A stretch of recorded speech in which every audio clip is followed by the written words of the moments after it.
క్రీస్తునాథుని యందు ప్రియమైన సహోదరి సహోదరులారా, నేటి నుండి మనము ఈ ధ్యాన వడకాన్ని ప్రారంభిస్తున్నాము.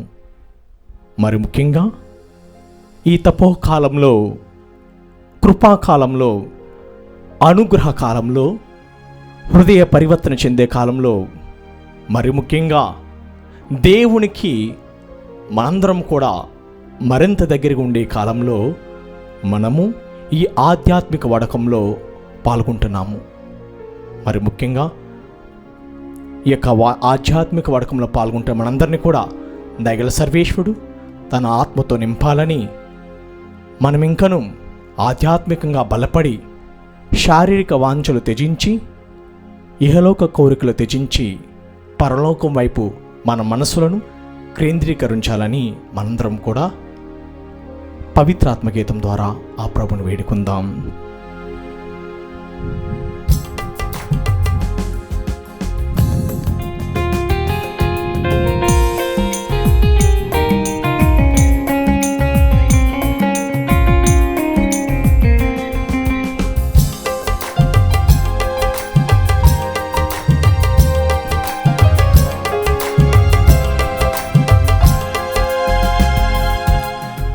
స్వరూపుడా నా యేసయ్యా, నీ ఆత్మతో నన్ను నింపుమా.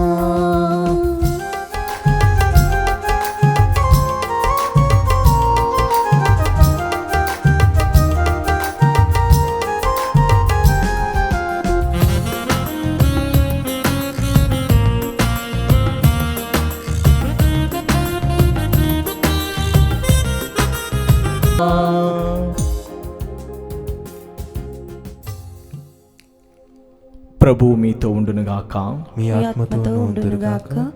పునీత మత్తయి గారు రాసిన పవిత్ర సువిశేషంలోని భాగము.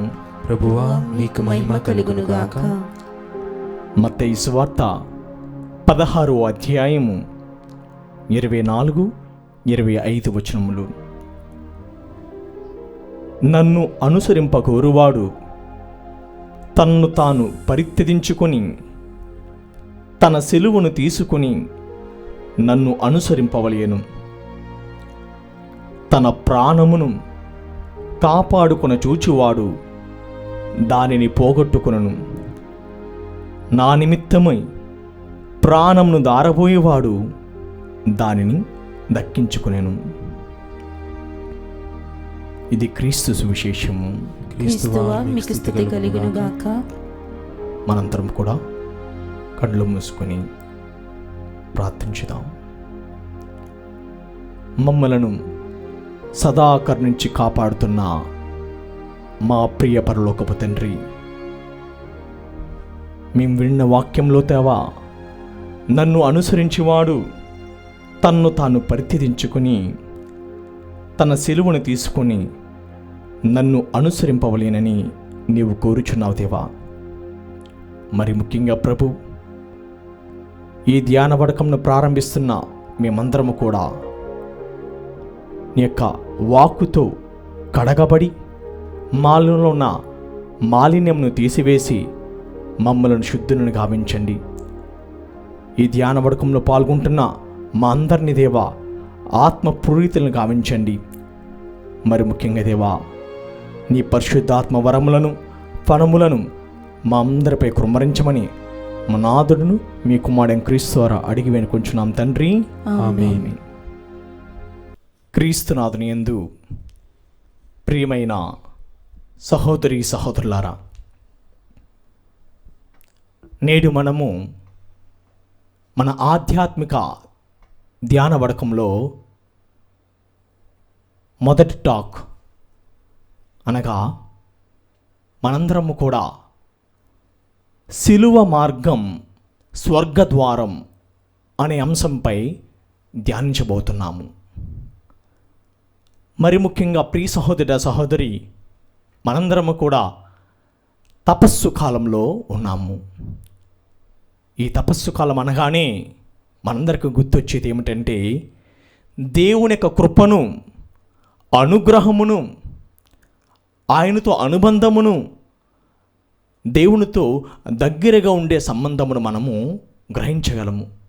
మరి ముఖ్యంగా ఈ తపస్సు కాలంలో మనందరం కూడా హృదయ పరివర్తనం కోసము, మారు మనసు కోసము, పశ్చాత్తాప కోసము వింటూ ఉంటాము. మరి ముఖ్యంగా ప్రియ సహోదర సహోదరి, ఈ తపస్సు కాలము ప్రతి మానవుని కూడా మారు మనసుకు, హృదయ పరివర్తనకు పిలుపునిస్తుంది. ఈనాడు మనం ధ్యానించే అంశంగా శిలువ మార్గం స్వర్గద్వారం. శిలువ లేనిదే క్రైస్తవత్వానికి విలువ లేదు. ప్రియ సహోదర సహోదరి, మన క్రైస్తవత్వం అనేది మాటలలో కాక చేతలలో దాగి ఉంది. మనందరికీ తెలిసిన సామెత ఇది. మాటలు కోటలు దాటుతాయి కానీ కాళ్ళు మాత్రము ఇంటి గడపలన్న దాటమంట. ఇది కాదు మన విశ్వాసం. ప్రియ సహోదర సహోదరి, మన విశ్వాసము మాటల్లోనూ చేష్టల్లోనూ రెండు విధాలుగా మనము పరిపూర్ణంగా మనము జీవించాలి. ఇది క్రీస్తు మనందరికి బోధించేది. ఈనాడు ప్రభు మనతో మాట్లాడుతుంది ఏమిటంటే, నన్ను అనుసరింపగోరువాడు తన్ను తాను పరిత్యజించుకొని తన సిలువను ఎత్తుకొని నన్ను అనుసరింపవలెనని. ప్రియ సహోదర సహోదరి, మానవులైన మనందరము కూడా క్రీస్తును అనుసరించాలని అనుకుంటున్నాము. కానీ క్రీస్తును అనుసరించాలంటే ఏదో సాదాశీలుగా అనుసరించడం కాదు. ప్రభు అంటున్నాడు, నీవు నన్ను అనుసరించాలనుకుంటే నీ సిలువనెత్తుకుని నన్ను వెంబడించు. ప్రభు పలుకుచున్న మాట ఇది. మరి ప్రియ సహోదర సహోదరి, ముందుగా ఒక చిన్న కథతో ప్రారంభిస్తాను. ఒకానొక భక్తుడు నిద్రిస్తుండగా అతనికి ఒక కల వచ్చింది. ఆ దర్శనంలో ఏం జరుగుతుందంటే, అనేక మంది సిలువలు తీసుకుంటూ తమ యాత్రను సాగిస్తున్నారు. ఎక్కడి నుంచి ఎక్కడికంటే భూలోకం నుండి పరలోకానికి తమ యాత్రను కొనసాగిస్తున్నారు. ఈ విధంగా ఈ భక్తుడు కూడా తన సిలువను మోస్తూ తన యాత్రను భూలోకం నుండి పరలోకమునకు సాగిస్తున్నాడు. ఈ విధంగా కొనసాగిస్తున్న యాత్రలో అతడు దేవునికి ప్రార్థన చేస్తున్నాడు. ప్రభు, నాకు ఈ సిలువ భారమైపోయింది, బరువుగా ఉంది, నేను దీన్ని మొయ్యలేకున్నాను. నీవు ఏమి అనుకోకపోతే దీనిని అనగా ఈ సిలువను ఒక బెత్తుడు కత్తిరిస్తాను, ఒక బెత్తుడు నరికివేస్తాను అని అన్నాడు. ఈ మాటలకు దేవుడు ఏమన్నాడు? నీ ఇష్టము ప్రియకుమారుడా, నీకు ఇష్టం వచ్చినట్లు చేయన్నాడు. వెంటనే ఆ భక్తుడు సిలువలో చివరి భాగాన్ని కొంచెం కట్ చేశాడు. మరలా కొంచెం దూరం ఈ సిలువను మోసుకుంటూ వెళ్తున్నాడు. వెళ్తూ ఉండగా మరలా ప్రభువునకు ప్రార్థన చేస్తున్నాడు. ప్రభు, ఈ సిలువ ఇంకా నాకు బరువుగా ఉంది, దీని భారమును నేను మొయ్యలేకున్నాను. తమరు ఆజ్ఞాపించిన ఇంకొక బెత్తుడు నేను తీసివేస్తాను ఈ సిలువని అన్నాడు. నీ ఇష్టం కుమారుడా, ఇది నీ సిలువ కనుక నీవు నన్ను వెంబడించాలనుకుంటున్నావు కనుక నీ ఇష్టానుసారంగా చేసుకో అన్నాడు. ఈ విధంగా భక్తుడు యాత్ర ముగించుకుని చివరగా పరలోకమునకు భూలోకమునకు మధ్య ఒక అగాధం ఉంది. నేను చెప్పినట్లుగా అనేక మంది తమ సిలువలను మోసుకుంటూ వస్తున్నారు. వారందరూ కూడా ఏం చేస్తున్నారు? ఈ భూలోకము పరలోకము అనే అగాధానికి మధ్యలో తమ సిలువను మోసుకొచ్చిన సిలువలను వారు అటు ఇటు వేసుకుని ఒక నించెనగా ఆ సిలువ మీద నడుచుకుంటూ వెళ్తున్నారు. కానీ ఇప్పుడు చూసిన ఈ భక్తుడు ఏం చేస్తున్నారు? ఈ భక్తుడు ముందు ఒక చిన్న ముక్క, ఆ తర్వాత ఇంకో చిన్న ముక్క కట్ చేశాడు. ఈ విధంగా ఆ భక్తుడు సమయం వచ్చినప్పుడు, అతడు దాటవలసిన సమయం వచ్చినప్పుడు ఆయన ఆ సిలువను భూలోకానికి పరలోకానికి ఇలా నిచ్చెనలా వేసుకున్నాడు. కానీ ఏం జరిగింది? ఆ సిలువ కురసదయింది, అనగా సరిపోలేదు. ఎందుకంటే ప్రియ సహోదర సహోదరి, అతడు దేవునితో బ్రతిమాలాడు, ప్రార్థించాడు. ప్రభు, నాకు ఈ సిలువ బరువు అయిపోయింది, భారం అయిపోయింది, దీన్ని నేను తీసివేస్తాను సగభాగాన్ని అన్నప్పుడు దేవుడు ఏమన్నాడు? నీ ఇష్టానుసారం నువ్వు చేసుకో అన్నాడు. మరి చివరగా ప్రియ సహోదర సహోదరి, ఈ కథలో గ్రహించింది ఏమిటంటే, అందరూ తనతో పాటు సిలువను మోసుకొచ్చిన వారందరూ కూడా స్వర్గానికి ప్రయాణించారు, కానీ ఈ వ్యక్తి తెచ్చిన సిలువ స్వర్గానికి సరిపోలేదు. కనుక అతడు భూలోకంలో మాత్రం మిగిలిపోయాడు, నరకానికి కొనిపోయాడు. మరి ప్రియ సహోదర సహోదరి, దేవుడు మనందరికీ కూడా అవకాశాన్ని ఇస్తున్నాడు. ఎవరి జీవితాన్ని వారి చేతుల్లోనే ఉంచుతున్నాడు. ఎవరి జీవితానికి వారి బాధ్యులు. అందుకే ప్రభు అంటున్నాడు, నీవు నన్ను వెంబడించాలనుకుంటే నీ సిలువనెత్తుకుని నన్ను వెంబడించు. తన ప్రాణమును కాపాడుకుని చూచువాడు దాన్ని పోగొట్టుకును, నా నిమిత్తము తన ప్రాణమును దారపోయేవాడు దాన్ని దక్కించుకొను. మరి ప్రియ సహోదర సహోదరి, క్రీస్తు ప్రభు మనందరికీ కూడా శక్తిని అనుగ్రహిస్తున్నాడు. మనం అనుకుంటాము, దేవుడు నాకే ఎందుకు ఈ బాధలు ఇస్తున్నాడు, నాకే ఎందుకు ఈ కష్టాలు ఇస్తున్నాడు, నాకే ఎందుకు ఈ సమస్యలు ఈ వేదనలు ఇస్తున్నాడు అని అనుకుంటూ ఉంటాము.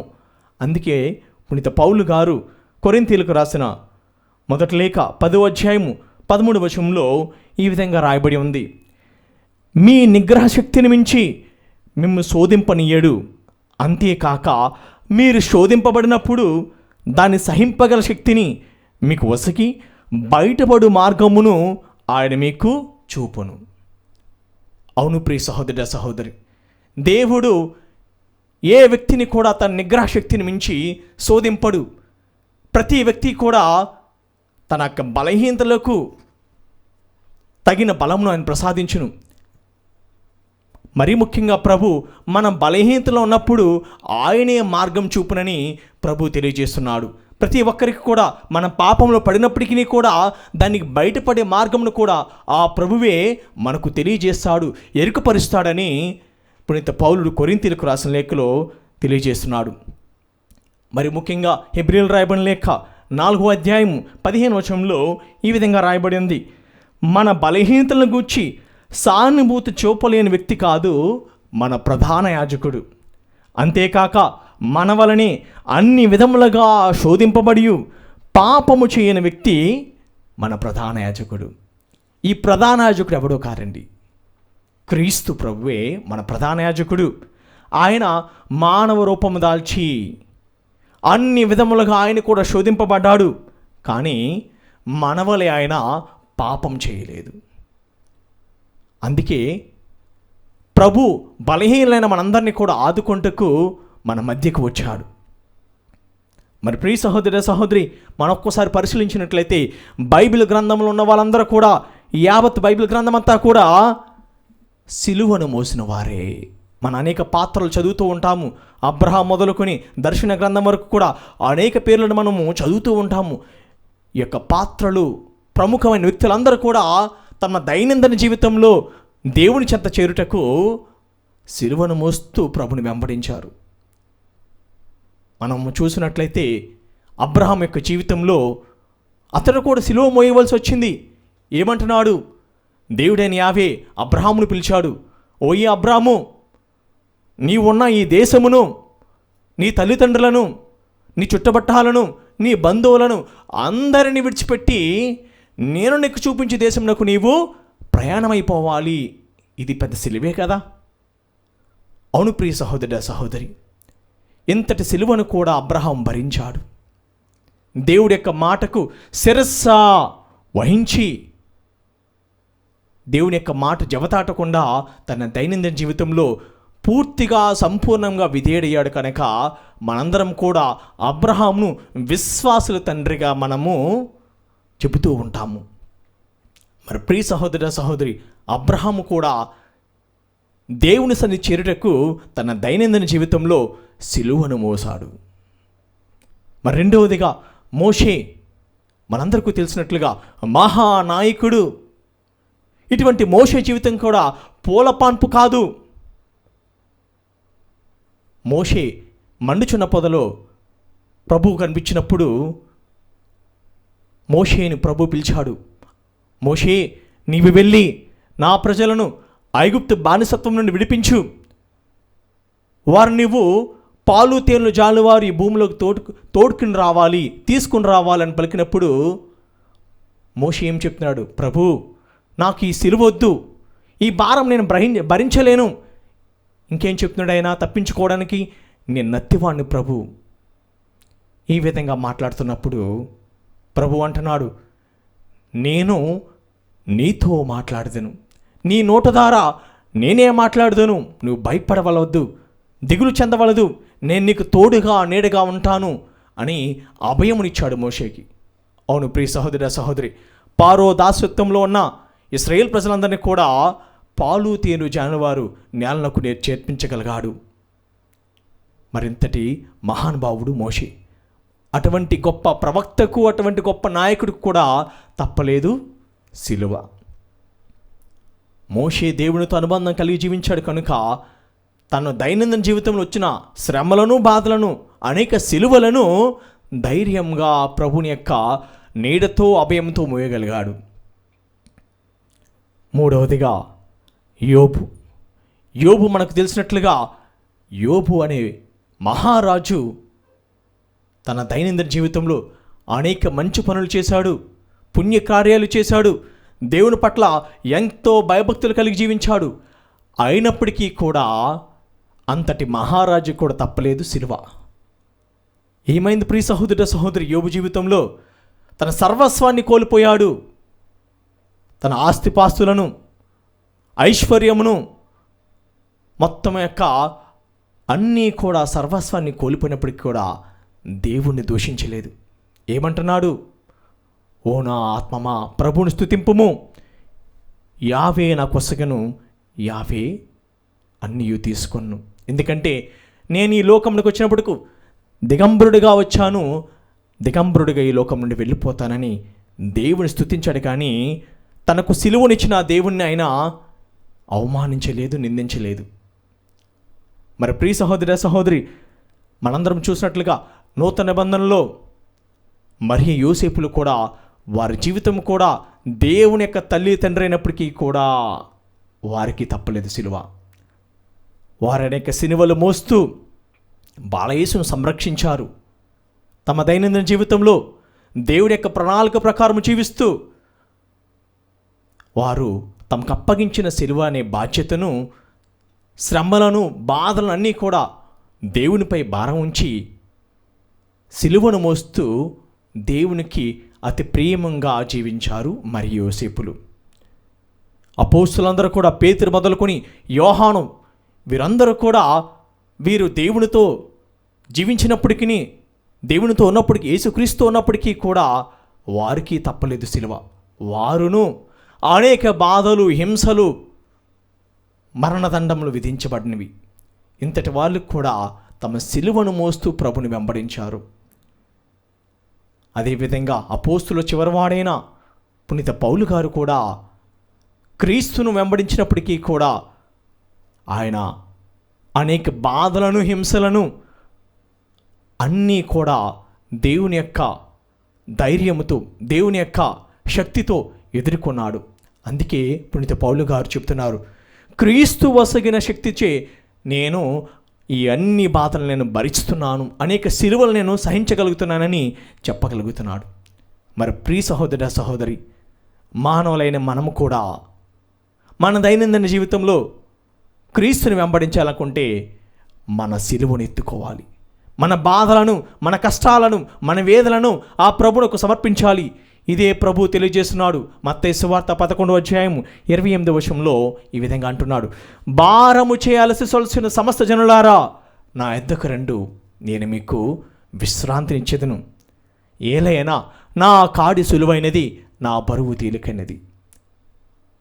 అవును ప్రియ సహోదర సహోదరి, మనందరం కూడా మన దైనందిన జీవితంలో సిలువను మోస్తూ అలసిపోతున్నాము. అందుకు ప్రభు మనందరినీ కూడా ప్రేమతో ఆహ్వానిస్తున్నాడు. మీరు నా చెంతకు రండి, విశ్రాంతి తీసుకొనండి, నా కాడి సులువైనది, నా బరువు తేలికైనదని ప్రభు మనందరినీ కూడా ప్రేమతో ఆహ్వానిస్తున్నాడు. మరి నీవు నేను కూడా ఈ ఆహ్వానాన్ని స్వీకరించాలి.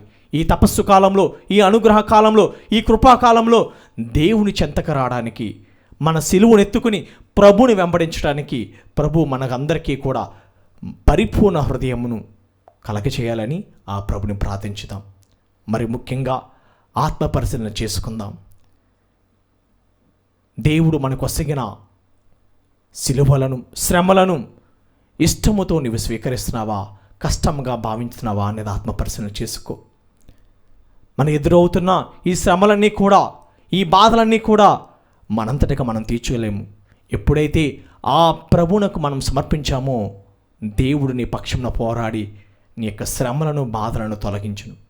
కనుక ప్రియ సహోదరి, సహోదరి, మనందరం కూడా ఈ వినిన ఈ యొక్క వాక్య బోధనను ఆత్మ పరిశీలన చేసుకుంటూ మరలా జరగబోయే రెండవ టాకులో కలుసుకుందాం. పితా, పుత్ర, పవిత్రాత్మ నామమున ఆమేన్.